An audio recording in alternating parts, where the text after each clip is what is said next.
우리가 사단의 그 활동을 잘 모른다면 우리의 신앙생활은 반쪽짜리가 될 겁니다. 그러니까 사단의 영적인 세력이기 때문에 사람들은, 이성주의적인 사람들은 귀신이 어디 있고 사단이 어디 있느냐, 눈에 보이는 것만을 인정하려고 하지만 사단의 그런 그 간교한 활동을 알지 못하면 우리 신앙생활에서 반은 실패하고 말 것입니다. 우리 창세기에서 공부했던 것처럼 사단은 우리 속에 있는 부패한 육신을 늘 이렇게 교두보를 삼아서 우리로 하여금 죄짓게 하죠. 뿐만 아니라 사단은 세상을 사용합니다. 그래서 세상의 유혹을 가지고서 계속해서 육신의 정욕, 안목의 정욕, 이생의 자랑 이런 것들을 가지고 유혹함으로써 하나님께로부터 우리를 멀어지게 하는 거죠. 뿐만 아니라 사단은 직접적으로 여러 가지 그 미혹을 해요. 특별히 그 에베소서 2장 1절 이하 4절 3절에서 보여주고 있는 것처럼 이 세상 풍속을 가지고서 사람들이 헛된 것에 자신의 어떤 인생을 올인하게 만드는 거죠. 그러니까 학문과 예술과 과학과 뭐 수많은 그런 문학 등등의 철학 이런 것들을 만들어 가지고 고상한 그런 삶을 살게 하죠. 그럼에도 불구하고 하나님께만 나가지 못하게 만드는 것. 그러니까 사단의 큰 전략은 어떤 거냐면 하나님의 영광을 회방하는 겁니다. 전략은 하나님의 영광을 회방하는 거고, 전술은 다양해요. 그러니까 전술은 우리 육신을 사용하든지 또는 어떤 세상을 사용하든지 어떤 다양한 어떤 그 신비주의적인 어떤 기적까지도 행함으로써 사람들이 하나님께 나아가지 못하도록 막는 그런 다양한 전술들을 이렇게 사용합니다. 이런 면들을 우리가 잘 이렇게 분별할 수 있지 않으면 우리는 늘 신앙생활에서 실패하게 되는 그런 원인을 갖게 되는 거죠. 모든 면에서 마찬가지입니다. 그래서 이제 이 세상 역사를 쭉 돌아보면 사실 늘 그러한 쪽으로 이렇게 사람들이 휩쓸리게 돼 있어요. 그러니까 오늘 옛날에 예를 들어서 공산주의가 세상을 휩쓸고 이게 뭐 등등의 이런 뭐 이렇게 자본주의가 휩쓸고 신자유주의가 뭐 40년 동안 지금 뭐 전 세계를 휩쓸어서 결국 내놓은 게 어떤 겁니까? 뭐 빈부격차. 그래서 소득이 없는 사람들이 점점 더 절망하게 되고 더 고통스러워하게 되는 이런 것들이죠. 물론 거기에 좋은 이렇게 캐치프레이즈는 많이 담겨져 있지만 궁극적으로는 사람들이 계속해서 절망하고 하나님께로부터 멀어지고 이 세상의 세속주의적인 삶을 살도록 만들어가는 것에 포커스가 맞춰져 있어요. 그러나 이 세상은 사실은 사단의 손아귀에 있어요. 공중 권세 잡은 자의 손아귀에 있기 때문에 그것은 그냥 저도 잘 돌아갑니다. 사단에게 공격에 있어서 초점은 어디에 있냐면 늘 교회에 있어요. 그러니까 교회가 하나님의 말씀에서 떠나고 하나님의 영광에서 떠나도록 하는 데에 사단의 모든 전술에 초점이 맞춰 있어요. 전략의 초점이 다 거기 있어요. 그렇기 때문에 교회인 우리는 하나님의 군대로서 이 영적 세력과의 참되게 전쟁에서 승리하지 못한다면 이 교회로서의 사명을 감당할 수 없게 되는 겁니다. 사단은 계속해서 교회를 물리적으로 핍박하게 하기도 하고 또 여러 가지 어려움들을 겪게 하는데 그 중에 가장 간교한 게 어떤 거냐면 내부적인 부패를 만들어내는 거예요. 그러니까 공산주의가 교회를 이길 수 없었습니다. 공산주의 속에서도 교회는 살아남았어요. 그 어떤 진화론이 교회를 무너뜨릴 거다. 진화론이 교회를 무너뜨릴 수 없습니다. 과학기술이 교회를 무너뜨릴 수 없어요. 그 어떤 것도 사실 교회를 무너뜨리지 못하는데 문제는 어떤 거냐면 교회가 내부적으로 부패했을 때 그러면 교회는 쉽게 넘어져 가게 되는 거죠. 그래서 이 사단의 어떤 초점은 늘 교회가 부패하도록 만드는데 초점이 맞춰져 있어요. 헛된 일에 자꾸 분요하게 만들죠. 그래서 우리가 C.S. 루이스의 스크루테이프의 편지라고 하는 그걸 다시 보면 사단은 계속해서 교회가 전략적으로 하나님의 말씀보다는 다른 일에 분요하게 만드는 거예요. 계속 이 사회 이슈에 관련해서 사회적 이슈 많죠. 하려고 보면 너무 말도 안 되는 짓들이 많이 일어나고 있잖아요. 세상은 정부에서도 그렇고 어디 기업에서도 그렇고 그런 거 이루다 헤아릴 수 없을 정도로 사회의 구조적인 모순이나 그 잘못된 부패가 만연하고 있어요. 자, 그렇기 때문에 교회가 그걸 나서서 이렇게 해결해야 된다라고 하는데 자꾸 열내게 만드는 거죠. 그래서 진정으로 이 복음 안에서 이 교회적 사명을 망각하게 하고 세상의 것에 더 이렇게 관심을 갖도록 만드는 것 또한 사단의 전술이기도 합니다. 교회는 늘 사단의 이런 공격의 주 대상이 되고 있다, 타겟이 되고 있다라는 사실을 늘 잊으면 안 돼요. 그러면 이제 교회는 어려움을 겪게 돼요. 교회의 가장 어려운 것들이 어떤 거냐면 세상의 정신이 들어오게 하는 거예요. 그러니까 소비주의, 쾌락주의, 만문이즘, 그러니까 이런 돈에 대한 어떤 과도한 사랑들, 기복신앙, 세상의 세계관들을 그대로 수용함으로써 교회가 교회 같지 않고 세상과 전혀 다를 바 없게 만드는 것. 그러니까 성도들이 성경 공부하지 못하게 하는 것. 공부를 해도 자기에게 적용하지 못하게 하는 것. 공부를 하지만 그걸 가지고 외식하게 만드는 것. 사단의 전략이에요. 거기에 다 사람들이 넘어지게 됩니다. 오늘 본문을 통해서 교회를 대적하는 사단의 간교한 전략을 우리는 꿰뚫어 볼 수 있어야 돼요. 그래서 정말 진리의 말씀만이 승리하는 그런 교회가 어떻게 이루어질 수 있을까라고 하는 사실을 우리는 생각해 봐야 됩니다. 이러한 영적 전쟁은 초대교회뿐만 아니라 예수님이 재림하실 때까지 오고 오는 모든 시대의 교회들에게 주어지게 될 영적 싸움이에요.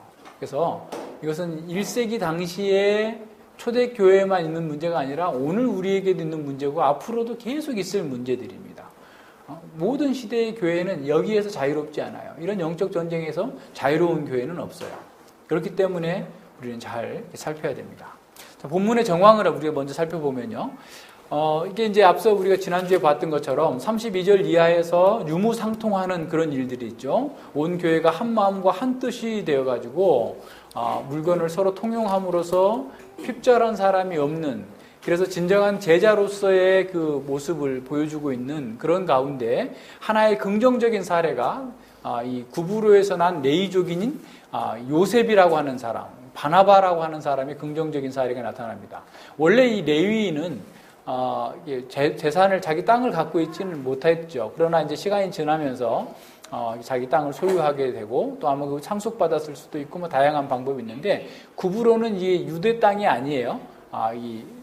바울이 첫 번째 그 전도하러 갔던 그 구브로예요. 그러니까 원래 이 바나바가 구브로 출신인 거죠. 그래서 이제 처음에 선교지를 선택할 때도 구브로로 가게 된 그런 배경이 아마 작용했을 겁니다. 그래서 이 구브로에 있는 땅을 팔아다가 사도들 앞에 두었어요. 그러니까 사도들의 발 앞에 두었다라는 것은 무슨 말이냐면 사도들이 교회와 구제를 위해서 자유롭게 쓰도록 이렇게 맡겼다라는 거죠. 자, 그렇게 되자 이 바나바, 이 요셉이라고 하는 이런 행동, 요셉의 행동은 다른 성도들에게 큰 귀감이 되었을 수 있죠.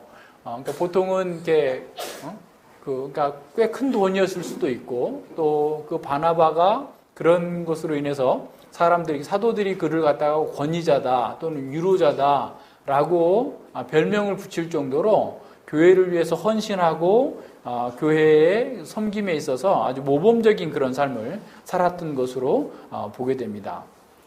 자, 그래서 이러한 바나바의 관용과 사랑, 또 제자도의 삶은 교회에 큰 기쁨을 주었고 선한 삶을 장려하는 그런 성도들에게 어떤 모범과 교훈으로 제시됐을 것이죠. 그래서 이러한 인정받는 그런 사람이 되고자 하는 어떤 그 사람들이 생겨나게 된 거죠. 그러니까 여기서 이 아나니아와 삽비라는 그러한 긍정적인 모범을 보고서 자신들도 그렇게 하려고 하는데, 어떻게 보면 그게 이제 이렇게 부정적인 사례로 지금 누가는 소개하고 있어요. 자, 이 사람들은 자기들도 땅을 이렇게 팔아서 교회에다 바치겠다라고 하는 그런 말을 공적으로 한 것 같아요. 여기 본문을 잘 읽어보면 이게 공적으로 했음이 드러납니다. 그러니까 공적으로 했다는 말은 나타나지 않는데, 왜냐하면 3절에 보면 베드로가 가로되 아나니아에 어찌하여 사단이 내 마음에 가득하여 내가 성령을 속이고 땅값 얼마를 감추었느냐라는 거예요. 그러니까 성령을 속였다, 교회 가운데에서 지금 속임을 베풀었어요. 그리고 감추었어요. 그리고 이제 그 9절에도 보면 주의 영을 시험하여 그랬어요. 주님의 영을 시험했다라는 거죠. 자, 그래서 그들은 자, 공적으로 우리도 바나바처럼 우리에 있는 모든 재산을 팔아서 교회에다 바치겠습니다. 라고 얘기를 해놓고 팔고 보니 야, 우리 다음에 어떻게 먹고 사냐? 내년에는 어떻게 살고 어떻게 살지? 그러니까 그걸 그냥 감춘 거예요. 그러니까 일부를. 그렇지만 굉장히 큰 돈을 한 거죠. 얼마를 감췄는지 모르지만 예를 들어서 10억을 팔았는데 10억짜리 땅을 팔았는데 그 중에서 1억을 감췄는지 2억을 감췄는지 모르지만 어쨌든 대단한 금액을 헌금한 건 사실이에요. 큰 돈을 지금 헌금했단 말이에요.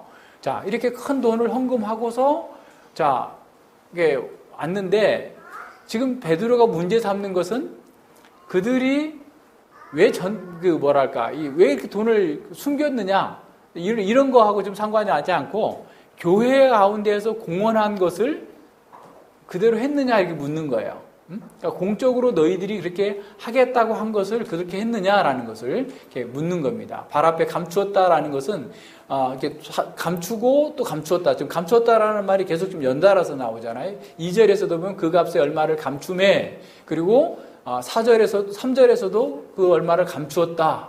그리고 그게 4절 뒤에 가서 후반부에 가서 보면 사람에게 거짓말한 것이 아니요 하나님께로다. 사람에게라는 말은 교회에 공적으로 거짓말한 것이 아니라 그 하나님 앞에서 거짓말한 거다라는 거예요. 자, 그것이 지금 여기에서 그 문제의 핵심입니다. 다시 말해서 아나니아가 돈을 얼마나 헌금을 얼마나 했느냐 적게 했느냐 이게 문제가 아니고 하나님의 교회에서 하나님 앞에 거짓말한 것에 대해서 지금 엄하게 묻고 있는 거예요.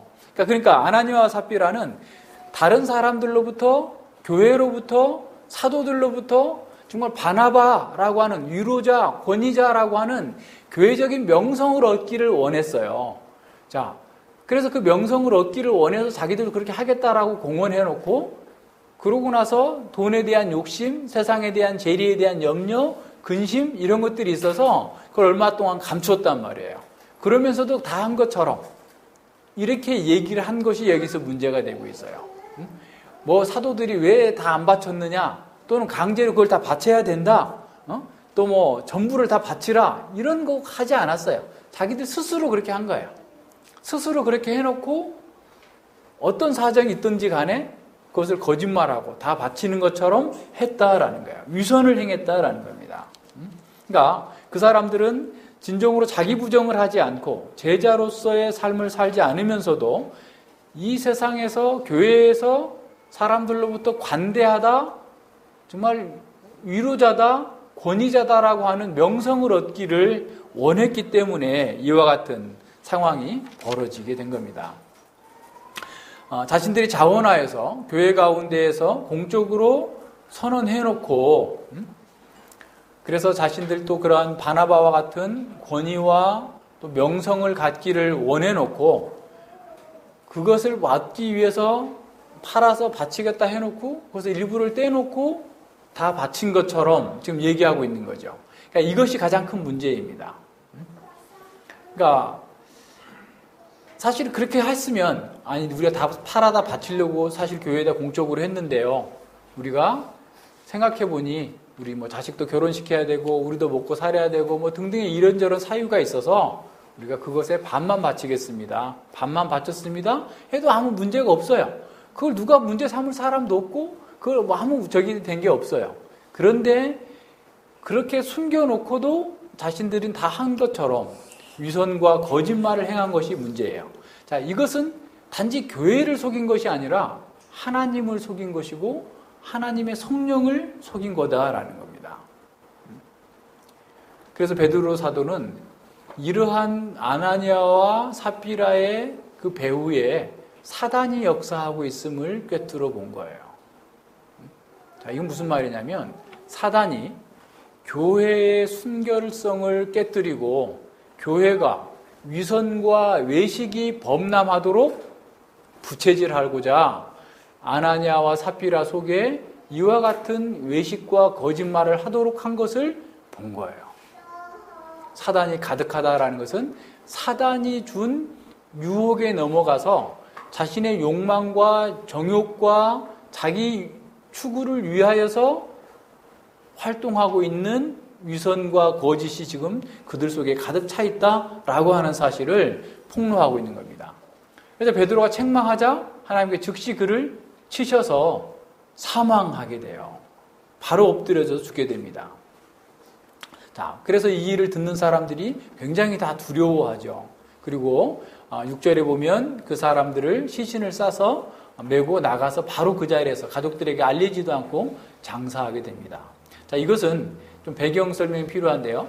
구약의 레위기에 보면, 우리가 레위기 10장에 보면 아주 중대한 범죄 사건이 나옵니다. 아론의 두 아들이 하나님께서 명하지 않는 불을 갖다가 담아서 분향함으로써 당장 치서서 죽임을 당해요. 그럴 때 애도도 금지합니다. 그러니까 그를 위해서 울지도 말고 바로 그 자리에서 장사하도록 해요. 자, 그래서 구약에서는 하나님께 범죄해서 하나님의 징벌로 인해서 죽임을 당한 사람은 그 사람을 위해서 애통해서도 안 돼요. 바로 장사해야 돼요. 가령 자살한 사람, 국가의 반역을 꾀한 사람, 출교된 자, 배교한 사람은 하나님의 심판으로 죽은 자이기 때문에 장례 절차를 생략하고 바로 갔다가 시체를 지체 없이 매장하는 그러한 상태에 있었어요. 그래서 예루살렘 교회는 이 아나니아가 죽는 것을 통해서 여기서 하나님께서 징벌하셨기 때문에 바로 갖다 내음해서 시체를 장사하고 돌아온 거예요. 그러고 나서 한 3시간쯤 후에 그 아내가 삽비라가 돌아온 거예요. 그래서 베드로가 묻죠. 이것뿐이냐? 말하라. 8절에 다시 말하면 베드로는 지금 삽비라에게 회개할 수 있는 기회를 준 겁니다. 다 알고 있지만 이것뿐이냐? 아닙니다. 우리가 좀 숨겨놨어요. 떼놨어요. 죄송합니다. 우리가 그렇게 하려고 했었는데 그렇게 하지 못했어요. 라고 얘기할 수 있는 기회를 줬는데도 불구하고 이 여자도 동일하게 외식에 빠져서 이것뿐입니다. 라고 얘기하죠. 그래서 9절에서 베드로가 가로되 너희가 어찌하여 함께 꾀하여 주의 영을 시험하려 하느냐. 하나님의 영을 시험하고 있다라는 거예요. 하나님의 말씀, 하나님의 교회에 위선을 행하는 것은 결국 하나님의 영을 시험하는 것이다라는 거예요. 그래서 그도 죽고 바로 메어다가 장사했더니 그러고 나서 이 일을 듣는 온 교회가 사도행전에서 지금 1장부터 5장까지 해서 지금 처음으로 교회라는 표현이 나와요. 온 교회가 이 일을 듣고 사람들이 다 크게 두려워하더라라는 거예요. 자, 이러한 사건들을 기록하고 있는 누가는 여호수아서 7장에 아간의 사건을 지금 염두에 두고 있음을 기억해야 됩니다.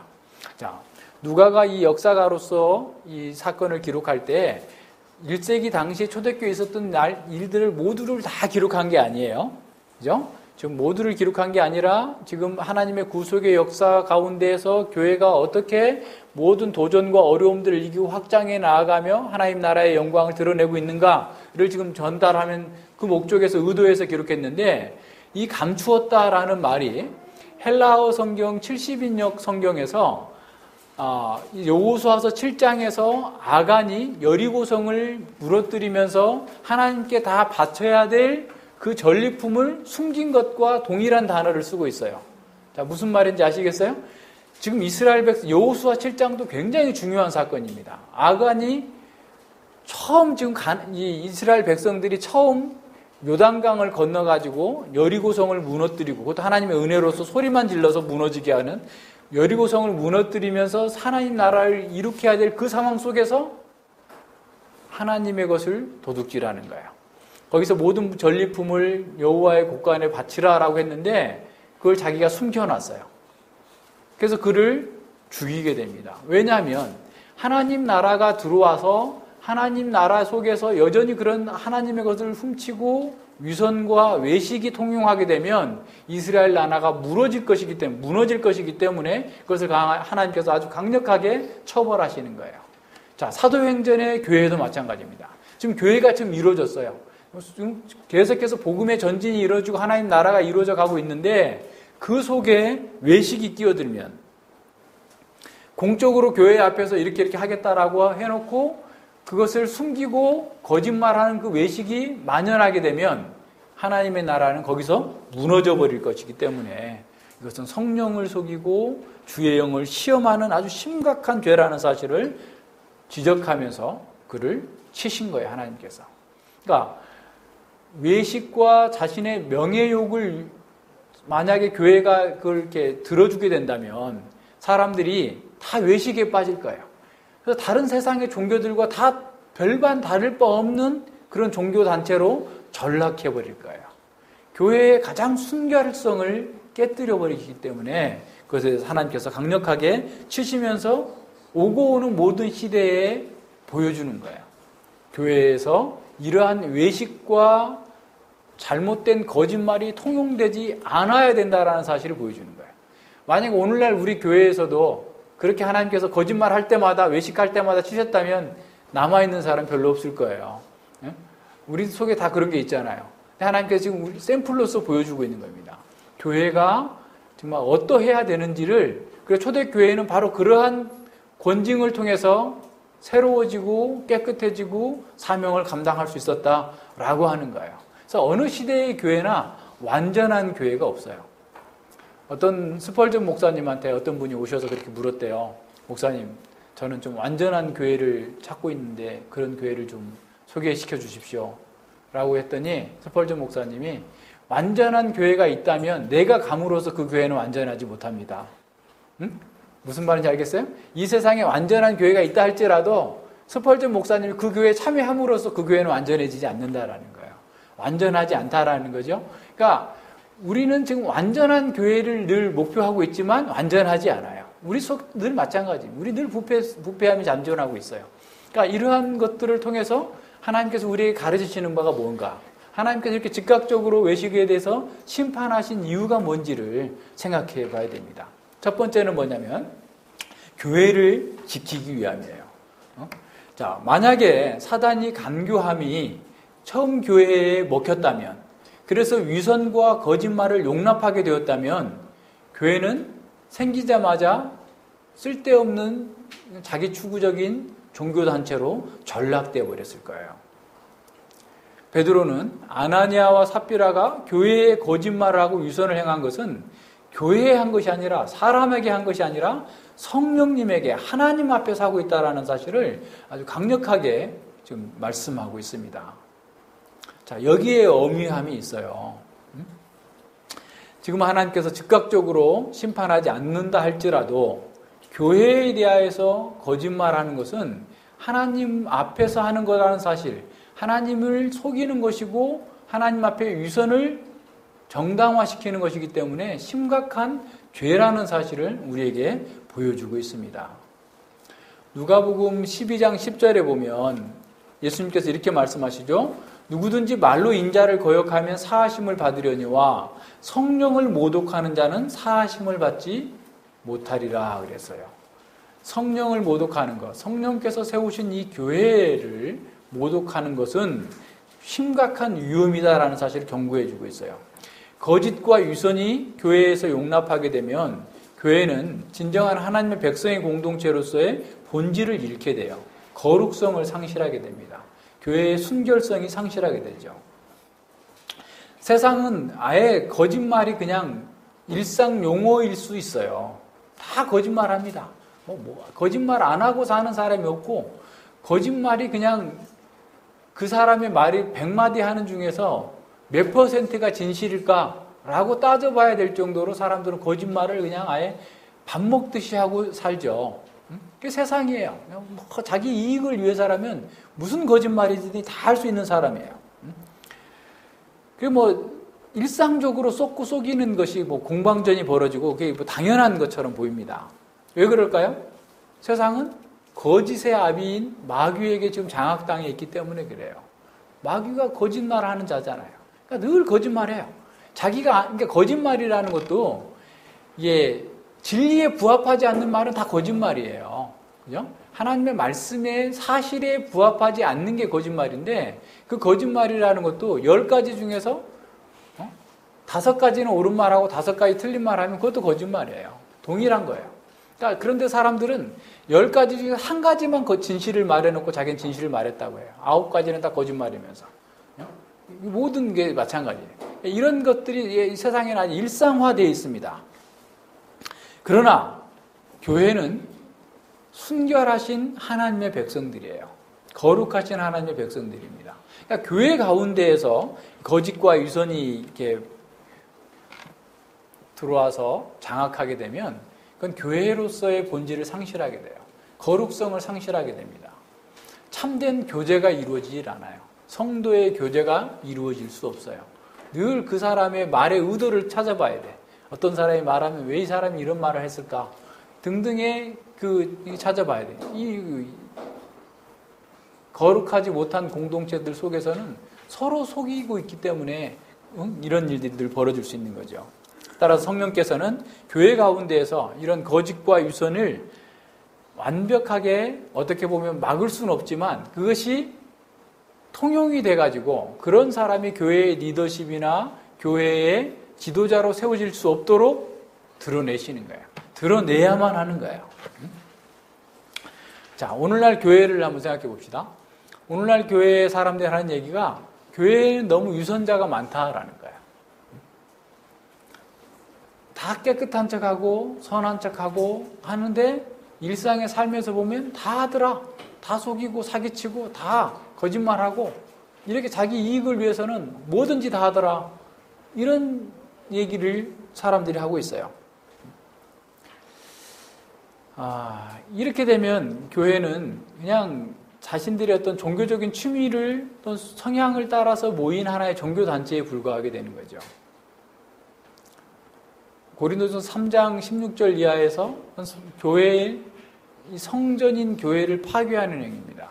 거짓말하는 것 자체가, 유선하는 것 자체가. 교회에서 누가 뭐 명예를 얻으면 교회의 명예가 뭐 이렇게 대단해요? 교회가 무슨 명예가 있어요? 직분에 무슨 명예가 있어요? 직분은 섬기는 자예요. 섬기는 자.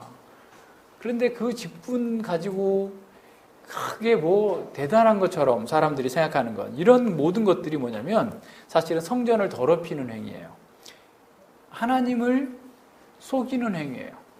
하나님을 망령되이 일컫는 것의 하나입니다. 교회의 본질을 무너뜨리는 거예요. 아무것도 아니에요.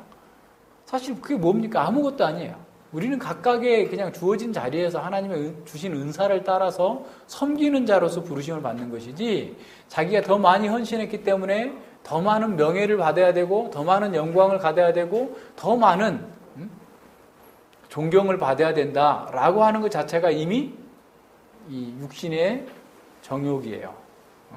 이생의 자랑입니다. 교회 가운데서 늘 이런 일들이 있어요. 교회는 하나님의 성전이에요. 거룩한 집입니다. 그래서 교회 안에서 이런 외식과 거짓을 용납하게 되면 교회는 급속도로 세속화돼 버려요. 그러니까 교회가 세상과 분리되지 않는 것은 바로 이런 것들 때문에 그런 거예요. 세상 사람들도 얼마나 명예를 갖기를 원해요. 그래서 예전에 어떤 신학교 교수님이 그런 얘기 하더라고요. 여러분 학교 다닐 때 반장 한 번도 못 해본 사람 손 들어보래요. 응? 그러면 하는 얘기가, 목사들이 자기 교회 목회를 잘하면 되지 그렇게 장자를 갖기를 그렇게 원한대요.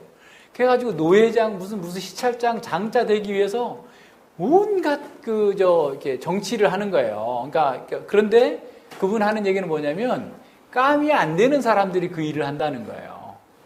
그러니까 비루한 자들이 처처에 횡행하니까, 그러니까 높임을 받으니까 악인이 처처에 횡행하는 것처럼 목회자들 중에서도 정말 진실하게 목회하고 말씀을 가르치고 전하는 분들은 오히려 그런 정치를 잘 안 하려고 하고, 그냥 맨날 나서서 뭔가를 하려고 하는 사람들이 막 너무 많은 거예요. 그래서 막 싸우고 이렇게 하니까 그 하는 얘기가 그런 거예요.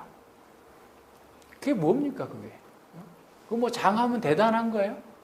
아무것도 아닌데 사람들이 왜 그렇게 해요? 자기의 명예욕에, 자기의 어떤 그 권력욕에 자꾸 거기에 넘어지는 거죠. 그러니까 이 교회를 순수하게 지켜낼 수 없는 거예요. 자, 그렇다면 우리 상태를 우리 정직하게 한번 점검해 봅시다. 자, 우선은요, 우리가 교회 가운데에서 가장 첫 번째로 해야 될 게 뭐냐면, 우리 자신의 신앙의 상태를 정직하게 드러내야 돼요. 자신의 신앙의 상태를 외식적으로 과장하면 안 된다는 거예요. 거듭나지 못했으면 거듭나지 못했다고 인정을 받고 거듭남을 위하여서 기도해 주기를 바라야지, 거듭나지 않았는데도 거듭난 것처럼 하는 것은 자기가 속는 거예요, 자기에게. 거듭나지 않았으면, 하나님의 사람으로서 온전치 못하면 성찬에도 참여하지 말고 하나님의 말씀 가운데에서 정말 자기를 돌아보면서 이렇게 하나님께 은혜와 자비를 구해야 돼요. 긍휼을 구해야 됩니다. 자신의 신앙을 대단한 것처럼 꾸미지 않아야 됩니다. 자신의 신앙 고백을 갖다가 어떤 무용담처럼 뭔가를 과장하고 포장하고 누군가에게 좋게 보이려고 이렇게 좀 약간 뭐라고 해야 되세요? 과장해가지고 그렇게 얘기하게 되면 그것은 자기에게도 속고 교회 전체가 외식에 빠지게 돼요. 그래서 우리가 우리가 가끔 가다가 신앙 고백을 나눌 때에도 다른 사람을 의식할 이유가 없어요. 하나님 앞에서 적절하게 지혜롭게 하면 되는데 자꾸 어떻게 부호하게 자기를 높이게 하고 과장하게 해가지고 마치 대단한 신앙적인 어떤 그 깨달음이 있는 것처럼 얘기하는 것 자체가 오히려 이 교회 전체의 건강에, 우리 자신의 신앙적인 건강에 유익하지 않다라는 사실을 알아야 됩니다. 왜냐하면 시간이 지나면 다 알게 돼요. 평판을 듣기 위해서 잘하고 있는 것처럼 막 늘 이렇게 얘기하지만 시간이 지나면 다 알게 돼요. 잎만 무성하지 열매가 없는 무화과 나무처럼 우리의 신앙의 상태는 다 드러나게 돼 있어요. 만약에 사람들을 속일 수 있을지 모르지만 하나님 앞에 가면 다 드러날 거예요. 그런 면에서 우리는 지금 현재 하나님 앞에서 나의 신앙 고백, 나의 삶을 정직하게 하겠다라고 하는 사실을 늘 기억해야 됩니다.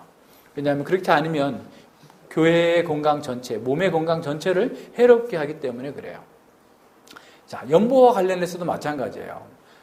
우리가 정상적인 것은 아니지만 연보를 못할 경우도 있어요. 물론 과부의 두렵돈도 예수님께서 칭찬하신 것처럼 과부의 두렵돈보다 가난한 사람은 없기 때문에 우리가 연보할 수 없는 사람은 아무도 없어요. 따지고 보면 오늘 우리 시대에. 그러나 연보하는 것 또한 어떻게 해야 돼요? 정직하게 해야 돼요. 그러니까 연보를 어떤 사람은 많이 함으로써 자신의 신앙이 대단히 높은 것처럼 어떤 부호하게 할 수도 있어요. 물론 교회를 사랑하고 주님의 뜻을 이루기 위해서 그렇게 하는 사람들이 있죠. 그런 사람이 대부분이죠. 그렇지만 아나니아와 삽비라의 경우를 우리가 생각해 본다면 다른 사람들 앞에서 더 많이 인정받기 위해서 그렇게 할 수도 있다라는 거예요. 왜냐하면 세상의 교회들은 그렇게 하거든요. 세상에 있는 교회들은 돈을 얼마를 하느냐에 따라서 그 사람의 믿음의 척도를 봐요.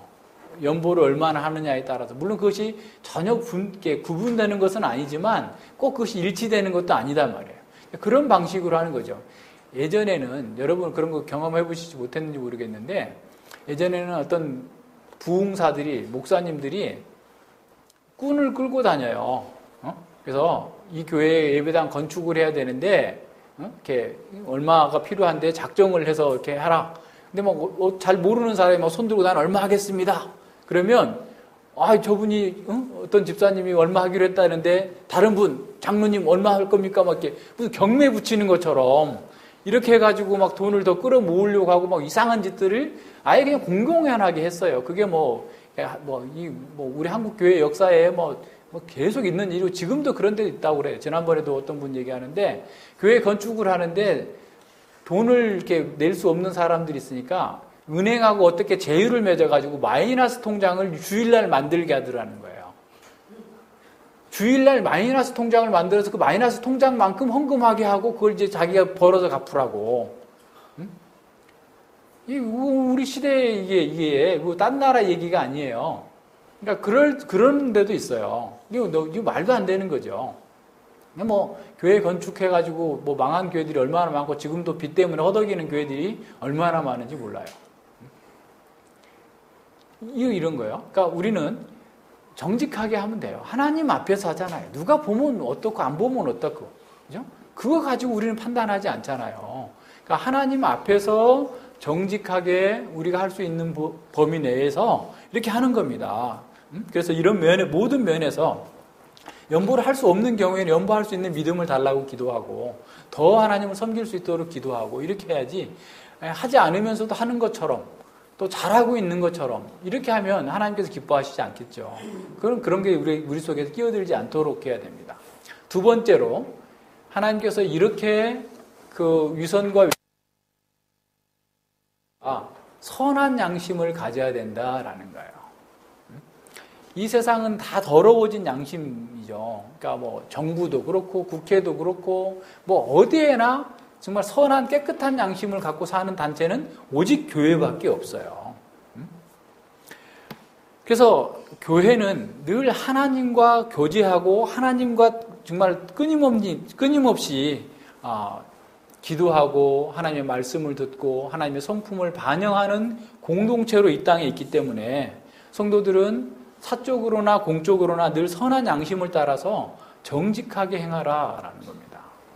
그러니까 진실에서 벗어난 얘기를 하거나 또 절반만 진실인 것을 말하거나 사실을 왜곡하지 말고 헛된 말을 하지 말고 진실에 부합하고 자신의 양심에 거리낌 없는 그런 말을 하도록 하는 거죠. 왜냐하면 거짓말하고 외식하게 되면 그 결과는 늘 분쟁, 분란, 싸움, 다툼으로 나타나게 돼요. 선한 양심을 따라서 하게 되면 아주 강력한 힘을 갖게 됩니다. 하나님 앞에서 내가 거리낌이 없으면 늘 하나님과의 내 교제가 막히지가 않고 그리고 힘이 있어요. 부끄러움이 없기 때문에 하나님 앞에서 힘이 있고 사람들 앞에도 힘이 있어요. 에베소서 4장 25절에서는 이렇게 말씀합니다. 그런즉 거짓을 버리고 각각 그 이웃으로 더불어 참된 것을 말하라. 이는 우리가 서로 지체가 됨이니라 그랬어요. 자, 거짓을 버리고 그 이웃은 형제들이죠. 교회와 더불어서 늘 참된 것을 말해. 왜냐하면 우리가 서로 지체이기 때문에. 우리의 몸 중에 만약에 심장이 가짜 피를 내보낸다고 봐요. 그럼 다 죽죠. 거짓말 하는 것도 마찬가지죠. 우리가 교회가 한 몸이고 한 지체를 이루고 있는데 내가 지금 정당하지 못한 것들을 자꾸 내보내면 그 지체가 죽어가는 거죠. 그게 온 몸에 다 영향을 미치는 거잖아요. 피가 온 몸에 다 도는 것처럼 우리의 행동과 우리의 말이 우리 교회 전체 지체에게 영향을 미치는 거예요. 그렇기 때문에 항상 선한 양심으로 진실을 말하는 것, 그것이 우리의 공동체고 이것이 온상의 교회의 모습이어야 됩니다. 그래서 요한일서 1장 6절에서는 만일 우리가 하나님과 사귐이 있다고 하고 어둠 가운데 행하면 거짓말을 하고 진리를 행치 아니함이다라고 그랬어요. 하나님과 사귐이 있는 사람은 진실한 사람이에요. 거짓말하지 않는 사람이에요. 그런데 하나님과 사귐이 있다, 하나님과 난 교제가 잘 된다, 나는 대단한 신앙을 가지고 있다라고 하면서 자꾸 어둠 가운데에서 하나님의 진리에 합하지 않는 말을 하고 다른 방식의 삶을 산다면 그것은 진리를 행치 않고 거짓말하는 거다라는 거예요. 그래서 7절에서 요한일서 1장 7절에서 저가 빛 가운데 계신 것 같이 우리도 빛 가운데 행하면 우리가 서로 사귐이 있다. 빛 가운데 행하는 것, 진실을 말하는 것, 선한 양심을 따라 사는 것이에요. 교회는 세상에 빛이 된다라는 것은 우리가 선한 양심을 따라 사는 것이기 때문에 그래요. 예수 그리스도의 말씀을 따라서 진리이신 그 말씀을 따라서 성도 가운데에서 진정한 교제가 이루어져야 그것이 첫 번째죠. 우리 가운데 진실함이 온전하게 드러나야 세상에 나아가서도 그게 연장이 되고 확장이 되고 구현이 되는 것이지 우리 안에서부터 진실함이 없으면 밖에 나가서, 그러니까 예를 들어서 목사에게 거짓말하는 사람은 밖에 나가서 누구에게들 거짓말하지 못하겠어요. 다 하지. 우리 교회에게서 거짓말하는 사람은 밖에 나가서는 뭘 더 기대할 게 없어요. 그러니까 교회 안에서 어떻게 사느냐는 밖에서 어떻게 사는 것을 보여주는 하나의 바로미터예요. 사람들이 대단히 교회에서는 잘하고 밖에서는 못한다고 하지만 그 눈이 어두워서 못 볼 뿐이지 교회에서 다 드러납니다. 지난번에 말씀드렸잖아요. 설교자가 그 설교와 삶을 분리할 수 없어요. 근데 설교는 잘한다는데 왜 삶이 잘못됐을까요? 설교도 잘못됐어요. 사실 그걸 분별하지 못하기 때문에 그래요. 베드로전서 3장 16절 한번 찾아보세요. 베드로전서 3장 16절. 자, 선한 양심을 가지라. 이는 그리스도 안에서 너희의 선행을 욕하는 자들로 그 비방하는 일에 부끄러움을 당하게 하려 함이니라 그랬어요. 우리가 선한 양심을 가지고 진리를 따라서 진실을 말하게 될 때 우리를 잘못됐다, 그리스도인이 잘못된 사람들이다, 엉터리다, 믿을 수 없는 사람이다 라고 비방하는 사람들이 결국 부끄러움을 당하도록 하기 위해서라도 우리는 선한 양심을 따라서 하나님의 말씀을 잘 행하고 그대로 살라라는 거예요. 히브리서 13장 18절도 보세요. 히브리서 13장 18절에 보면 우리를 위하여 기도하라. 우리가 모든 일에 선하게 행하려 함으로 우리에게 선한 양심이 있는 줄을 확신하노니 내가 더 속히 너희에게 돌아가기를 위하여 너희 기도함을 더욱 원하노라 그랬어요. 자, 이 저자는 모든 일에 선하게, 모든 일에 하나님께서 기뻐하시는 일을 행하도록 하기 위한다. 행하려고 한다. 자, 그렇게 함으로써 우리에게 선한 양심이 있다라는 것을 드러내는 거예요.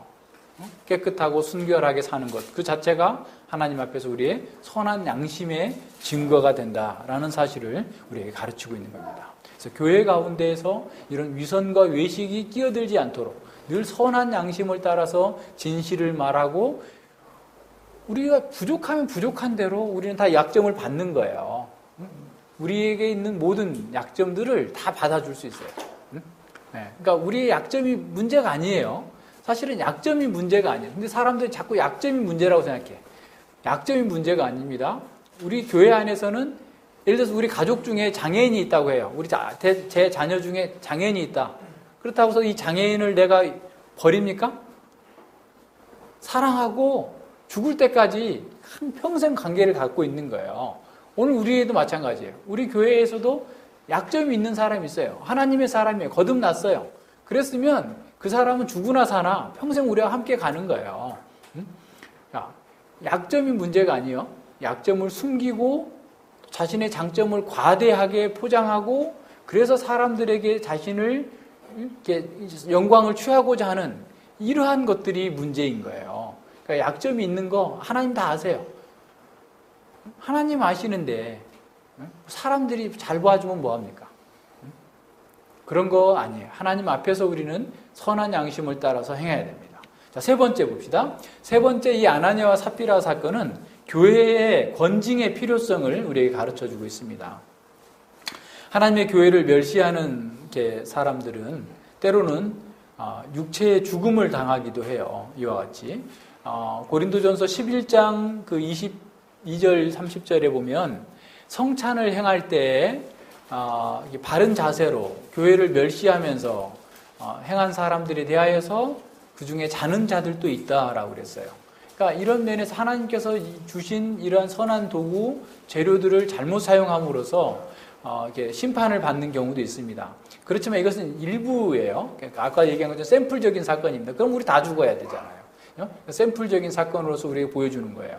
자, 그런 것처럼 교회가 어떤 잘못이 드러나면 그것에 대해서 분명하게 징계를 해야 돼요. 징계를 해야만, 징계에는 두 가지 목적이 있는데 징계를 해야만 교회가 순결성을 유지하고 그 잘못한 사람이 회개하고 돌아올 수 있어요. 그 잘못한 사람을 살리는 겁니다. 그러니까 우리가 잘못하고 있는 사람들에 대하여서 징계하지 않으면 그 잘못에 참여하는 자가 돼요. 그 잘못하고 있는 자를 오히려 옹호하는 것이 돼요. 거기에 참여하면 안 돼요. 그래서 교회가 징계하는 거. 그러니까 우리는 막 징계하면 막 되게 크게 생각하는데 권면하는 거죠. 그러니까 1차 권면하고 그래도 안 들으면 징계하는 거죠. 근데 징계도 우리 애들한테 징계하는 거, 우리 자녀들에게 징계, 여러분 징계 한 번도 안 받고 자란 분이 있어요? 그럼 천사지, 천사. 그죠? 우리 부모들한테 계속해서 얼마나 많은 징계를 받고 자랐어요. 그죠? 그러니까 징계 받는 것은 별일이 아니야. 사실 어떻게 보면 일상적인 일이어야 돼요. 그렇다고 늘 징계받는 일을 하라는 말이 아니고 그러니까 교회가 징계가 있다라는 거, 권징이 있다라는 것이 잘못된 게 아니고 자연스러운 거라고 생각해야 된단 말이에요. 무슨 말인지 알겠어요? 그래서 어떤 성도가 징계를 받았다 그러면 저 사람은 아주 나쁜 사람인가 봐? 이렇게 보는 게 아니고, 그 사람은 회복을 위해서 기도하고 나도 그와 같은 죄를 가지고 있기 때문에 더 조심해야 되겠다. 그래서 더 교회가 온전케 세워져 가도록 내가 주의하고 더 열심히 해야 되겠구나. 이렇게 생각하고 같이 그 문제를 풀어나가는 것이지, 그걸 막 달리 색안경 끼고 보고 그렇게 하는 게 아니에요. 자, 그래서 우리 이런 교회가 권징이 있어야만 교회가 바르게 순결하게 유지될 수 있고 위선이 끼어들 수가 없습니다. 그래서 교회가 권징을 할 때에도 이 중세 교회들처럼 막 화형을 시킨다거나 그렇게 할 수 없어요. 교회가 할 수 있는 최고의 징계는 출교예요. 교회로부터 내보내는 것. 그게 출교예요. 그 전에 우리는 마태복음 18장에서 이미 보았던 것처럼 먼저 권면하고 또 당회에서 또 권면하고 계속해서 권면해서 그가 회개할 수 있도록 돌이킬 수 있도록 도와주는 것이 권징의 목표입니다. 모든 면에서 잘 생각해야 돼요. 그래서 교회가 올바로 시행될 때 이러한 위선이 자리 잡지 못하도록 만들 수 있어요. 그래서 세상도 두려워하게 됩니다. 그러니까 오늘날은 이쪽 교회에서 권징을 받았는데 딴 교회로 가버려. 그럼 딴 교회에서도 그냥 웰컴, 어서 오세요 그러는 거야. 그러니까 이 권징이 이루어지지가 않는 거죠. 그러니까 이 교회가 순결하지 못해서 그런 거예요. 교회는 사람이 많고 돈 많은 사람이 있어서 강한 게 아니에요. 교회가 순결해야만 강한 겁니다. 권징은 그렇기 때문에 순결한 교회를 이루는 하나의 중요한 도구인 것이죠. 자, 교회를 무너뜨리려고 하는 이 사단의 간교함은 교회가 이런 위선과 거짓을 용납하게 함으로써 진리의 기둥과 터로서의 사명을 감당하지 못하도록 그 기둥을 갉아먹도록 만드는 아주 심각한 부패함을 드러내는 거죠. 그래서 하나님의 영광보다도 사람의 영광을 추구하게 하고 하나님의 일보다도 사람의 일을 더 중요시 여기게 하는 이런 거죠. 그래서 하나님 앞에서 하나님의 뜻을 거스리도록 만드는 것이 아주 이 사단의 간교함입니다. 김홍전 목사님은 개혁한다라는 것은 마치 산 정상으로 이 수레를 끌고 올라가는 것과 같다라고 그랬어요. 그러니까 산 정상으로 수레를 끌고 올라가려면 얼마나 많이 힘들어요. 땀을 2배, 3배 흘리는 그런 과정이죠. 그래서 좀 쉬자 하고 딱 멈추면 그 수레는 뒤로 물러나는 거예요. 미끄러져 내려가는 거예요. 자, 이 원상의 교회가 개혁을 멈추었을 때 계속해서 뒤로 물러가서 중세의 암흑시대가 도래했어요. 16세기 종교개혁의 교회들이 열심히 죽을 똥 살똥 싸워가면서 이 개혁을 이뤄냈는데 17, 18세기 교회들이 그 개혁을 멈춤으로써 지금 계속 이 교회가 계신 교회들마저도 어둠의 늪 속으로 빨려 들어가고 있는 그런 상황들을 보게 됩니다. 그냥 멈추면 멈춘 게 아니라 이 중력에 이끌려서 이 수레가 뒤로 내려가는 것처럼 죄의 욕망에 이끌려서 죄의 세력에 이끌려서 교회는 자꾸만 후퇴해서 세속주의와 물량주의와 온갖 거짓된 것에 때문에 세속화되도록 만들어져 있어요. 그래서 예수님께서는 제자들에게 마태복음 16장에서 2개의 큰 기적을 행하신 다음에 5,000명을 먹이시고 4,000명을 먹이시고 난 뒤에 이 제자들을 가르치시면서 이렇게 말씀하십니다. 마태복음 16장 5절로 12절이죠. 제자들이 건너편으로 갈새 떡 가져가기를 잊었더니 예수께서 이르시되 삼가 바리새인과 사두개인들의 누룩을 주의하라 하신대 제자들이 서로 의논하여 가로되 우리가 떡을 가져오지 아니하였도다 하거늘 예수께서 아시고 가라사대 믿음이 적은 자들아 어찌 떡이 없으므로 서로 의논하느냐 너희가 아직도 깨닫지 못하느냐 떡 5개로 5,000명을 먹이고 주운 것이 몇 바구니며 떡 7개로 4,000명을 먹이고 주운 것이 몇 광줄이던 것을 기억하지 못하느냐 어찌하여 내 말이 떡에 관한 관함이 아닌 줄을 깨닫지 못하느냐 오직 바리새인과 사두개인들의 누룩을 주의하라 하시니 그제야 제자들이 떡의 누룩이 아니요 바리새인과 사두개인의 교훈을 삼가라고 말씀하신 줄을 깨달으니라 그랬어요. 자, 누룩의 특성은 적은 양이지만 온 떡덩이를 다 부풀게 해버려요. 변형시켜버리는 겁니다. 자, 이 지금 바리새인과 사두개인의 누룩을 예수님께서 말씀하시는 거예요. 자, 이 사두개인의 누룩은요, 세속주의적이고 현세적인 번영과 영광을 추구하게 하는 거짓된 가르침이에요. 근데 그 가르침이 어디에 들어와 있어요? 성경 가르침 속에 들어와 있어요.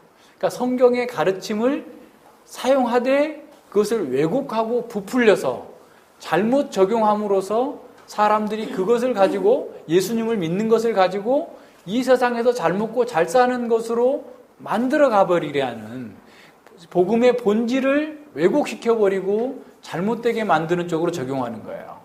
그래서 이러한 가르침은 하나님의 축복으로 포장되어 가지고 많은 사람들을 속이고 있는 거죠.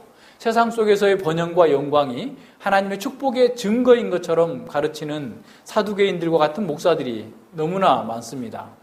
그들은 자신들도 세상의 부와 권력을 탐하기 때문에 교회마저도 자신의 이익을 위한 도구로 전락시키고 있어요.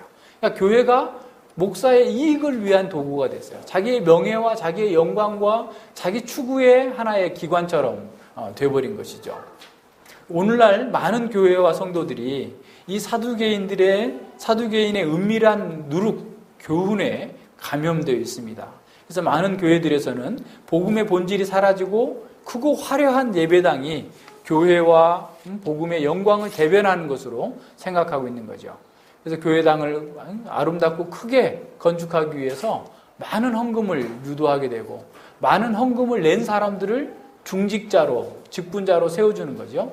그래도 건축 헌금이 부족하니까 대출받아서라도 크고 웅장한 예배당, 건물을 짓는 것이 자신들의 사명이라고 생각해요. 그래서 어느 교회 목사님이 청빙 오면서 어떻게 보면 약속하는 게 교회당을 건축하겠다. 이게 뭐냐면 공약처럼 돼 있는 거죠. 그러니까 그분이 와가지고 늘 하는 것은 뭐겠어요? 예배당 건축하는 것에 자신의 사명이라고 생각하고 사람들을 계속 이런저런 방식으로 독려해서 예배당 건축하는 것에 자신의 그 사역에 초점을 맞추는 거예요. 그렇게 되면 어떻게 되겠어요? 예배당은 멋진 예배당을 지을 줄 모르겠지만 성도들의 삶은 피폐해져요. 복음이 없기 때문에 사람들은 교회를 나가지만 늘 부담을 갖고 나가는, 부담을 갖고. 요새는 이렇게 영특한 성도들은 그런답니다. 제 후배 목사한테 들었는데요. 그 멋진 예배당을 지어놨는데 그 교회에 전화를 해서 물어본대요. 목사님이세요? 왜 이렇게 그 교회 건축 언제 했나요? 몇 년도에 했는데요? 그 빚은 얼마나 되세요? 묻는데요.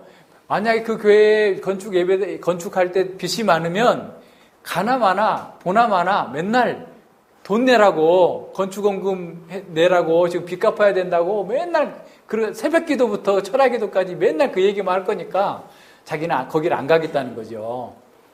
그러니까 빚 있는 건축한 교회를 안 가겠다. 그런 의도로 미리 전화해보고 간대잖아요. 이해해요. 이해가 되잖아요. 현실의 교회가 그러니까. 그러니까 그런 교회에 있으면 너무 괴로우니까 차라리 미리 알아보고 가자. 말씀은 그 다음, 그죠? 다른 건 그 다음번이 될 수도 있어요. 이런 식의 지금 일이 우리 사회 시대에 벌어지고 있는 일이에요. 그러니까 교회가 늘 교회의 본질이 더 크고 화려하고 멋있는 거, 번영 이런 것들을 추구하니까. 그래서 지난번에 갔다 오셨다고 그랬잖아. 수정교회라고 하는 로버트 슐러 목사가 했던 무슨 그 교회당은 관광 코스가 돼서 관광 코스가 크리스탈로 그냥 너무 멋지게 지어놓으니까. 근데 그 교회 지금 어디로 넘어간다고 그러죠? 캐톨릭으로 넘어가느니 무슨 이단 어디로 넘어가니 그런 얘기가 나오고 있어요. 사람을 세우지 아니하고 교회가 사람인데 성도들 예수님 믿는 사람의 모임이 교회인데 사람이 아니라 예배당이 교회라고 생각하니까 예배당이 성전이라고 생각하니까 성전 건축한다라는 빌미로 진짜 성전을 파괴하고 있는 거예요. 이건 심각한 죄죠. 사두개인의 누룩에 감염되어 있는 한국교회예요. 심각한 상황입니다. 이거 잘 생각해야 됩니다. 자, 그 사람들이 하고 있는 그 건물을 대단하게 졌다 할지라도 복음이 없는 교회는 하나님 나라와 관계없는 세상적이면서 자기 추구적인 종교기관에 불과합니다. 이걸 잘 분별할 수 있어야 돼요. 두 번째, 바리새인의 누룩은 종교적인 외식주의, 형식주의를 얘기하고 있어요. 그러니까 이것은 어떤 거냐면 실제보다 자신을 과장하는 거죠. 그래서 사실은 우리 사회는 가장하는 것, 외모, 사람들이 멋있는 거, 그게 대단해요. 그래서 보면 어떤 사람도 보면 저렇게 멋진 사람이 그런 일을 할 수 있어. 뭐 그렇게 멋지고, 야, 너 아직 인생 모르는구나. 껍데기만 보고 이렇게 놀라냐? 내가 옆에서 껍데기야, 그거는 껍데기. 전문직 의사고, 키도 크고, 멋지고, 고급차 타고 다니고, 멋있지만, 겉으로 보면 다 멋있지. 그런데 그 속은 노숙자하고 전혀 다를 바 없다니까요. 여러분도 그렇게 생각해요? 껍데기만 보는 사람은 정말 실망이야. 우리는 껍데기가 아니고 그 속에 누가 있느냐? 예수님이 있느냐. 하나님의 형상을 회복했느냐. 그게 중요한 게 그게. 근데 이 바리새인들은 속은 더러우면서도 겉은 항상 깨끗하고 거룩하고 온전한 사람인 것처럼 나타내 보이는 거예요. 이 세상은 다 그렇게 가고 있죠. 자, 그런데 보세요. 세상 사람들은 어떻게든 간에 자기를 잘 보이려고 자기 PR하고 자기 광고하고 자기 영광을 드러내고 더 멋있게 꾸미지만 사실 교회 안에서 생각해 보세요. 이것이 교회 안에 들어오 보면요. 바리새인들의 그 사람들은 사실은 종교적인 모양, 외형은 다 드러냅니다. 그런데 본질을 잃어버린 거예요. 말씀에 순종하지 않아요. 하는 것처럼만 하는 거예요. 그래서 예수님께서는 누가복음 11장 39절에서 이렇게 책망합니다. 주께서 이르시되 너희 바리새인은 지금 잔과 대접의 겉은 깨끗하나 너희 속인즉 탐욕과 악독이 가득하도다. 그러니까 겉으로는 대단히 경건한 사람처럼 막 얘기해요. 막 조나단 에드워드와 뭐 나의 뭐 어쩌고저쩌고 하면서 막 진짜 대단한 사람인 것처럼 가장하고 있어요. 그러나 실제로는 뭐예요? 탐욕과 악독이 가득해요. 그걸 통해서 이익을 보고자 하는 겁니다. 자기 이익을 추구하는 거예요. 야, 사람들이 저 사람 대단히 경건한 사람이네. 그래서 저 사람과 함께 뭘 하면 나한테 뭐 대단한 뭔가가 떨어지겠구나 라는 식의 생각을 하게 함으로써 자기 이익을 추구하는 거죠. 자, 그런 사람들은 자신의 종교 행위를 통해서 하나님의 나라와 의를 구하는 것이 아니라 자기 의와 자기 영광을 추구합니다. 바리새인들이 사람들에게 영광과 존경을 추구했던 것처럼 우리들 자신 또한 사람들로부터 존경받기를 원하고 칭찬받기를 원하고 다 그런 것들이 강해요. 특별히 이러한 우리가 추구하는 그런 영광은 세상 영광이 아니라 교회에서의 얻고자 하는 칭찬과 영광을 받는 것이기 때문에 마치 그것이 신실한 그리스도인의 표지인 것처럼 여겨질 수 있습니다.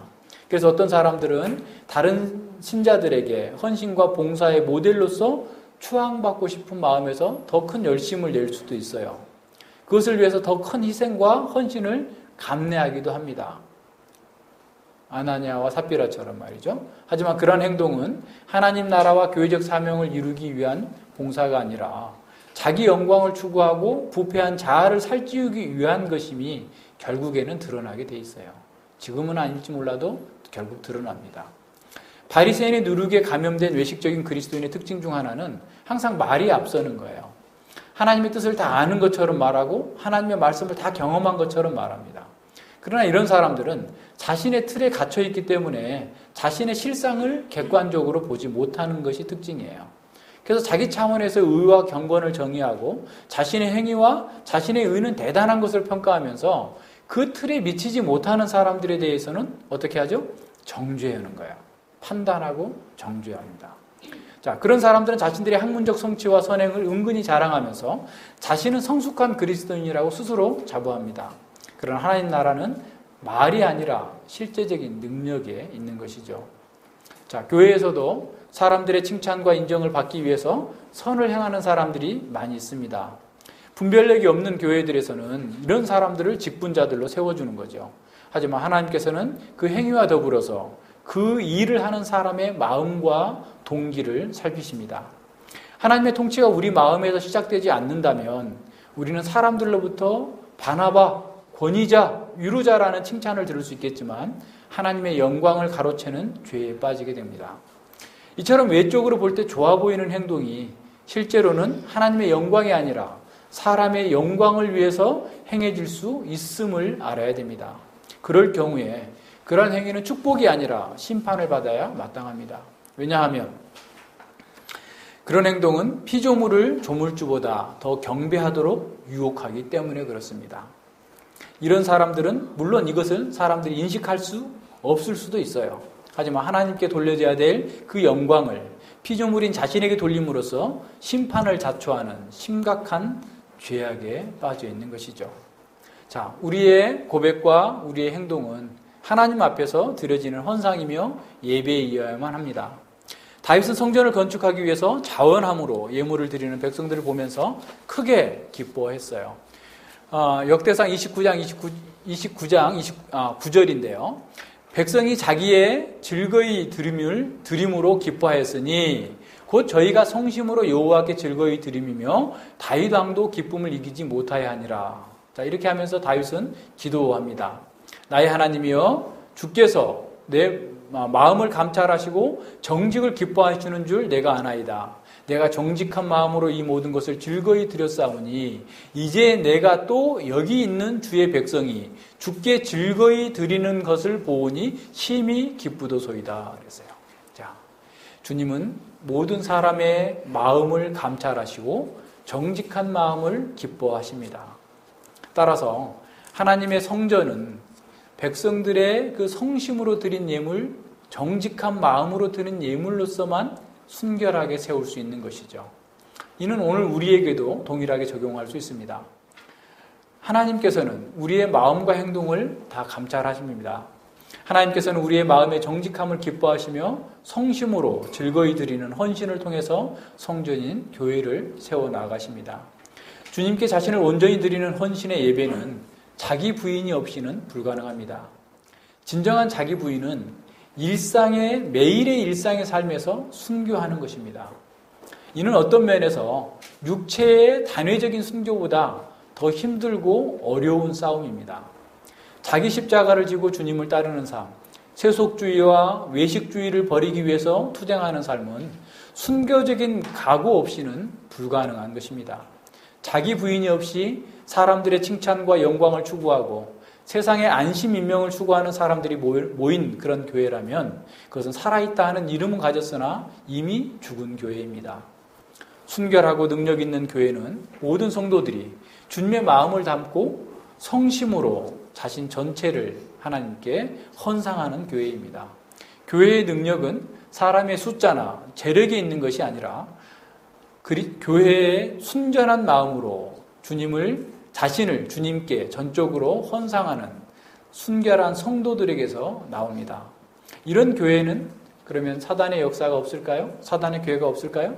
아니에요. 이런 교회일수록 더 많습니다. 이렇게 순결한 교회에 사단의 괴계는 집중하게 돼요. 왜냐하면 이 순결한 교회가 하나님의 영광을 그만큼 더 증시하기 때문에 사단은 그것을 못 견뎌 하는 거예요. 그래서 더욱더 사단의 공격이 순결한 교회에 다가올 거예요. 따라서 우리는 죄를 단호하게 다루는 권징을 시행해야 돼요. 죄를 사랑이라는 명목으로, 은혜라는 명목으로 위선과 거짓을 용납하게 되면 나중에는 교회 전체가 다 누룩이 온 덩어리를 다 부풀리게 하는 것처럼 온 교회가 외식에 빠져버리게 됩니다. 아나니아와 삽비라의 사건은 그리스도의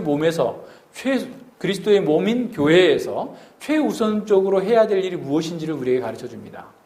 따라서 우리는 이런 면에서 깨어 있어야 되고 지속적으로 개혁해 나가야 됩니다.